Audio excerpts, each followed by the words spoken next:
Hello, this is Robert from Giroux Tree and Lawn. We are here in Fort Washington. I want to give you an example of a codominant tree that has split in the recent windstorms we have. You look down here, you can see it's cracked all the way through where it's splitting apart.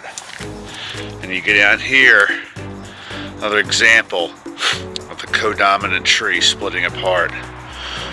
What I would recommend have done, this is currently a new customer we're picking up, is I would have had this tree braced years ago with some cable supports up in there to help prevent this.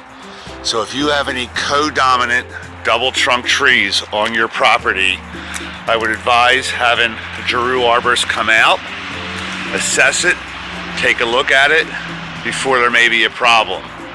And if you pan over to another tree that broke apart and fell, another example of a codominant double trunk tree as to what can happen.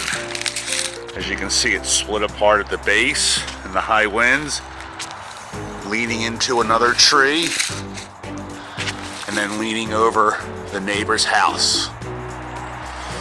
So again, recommendations, have your arborist come out and inspect everything. Thanks for your time.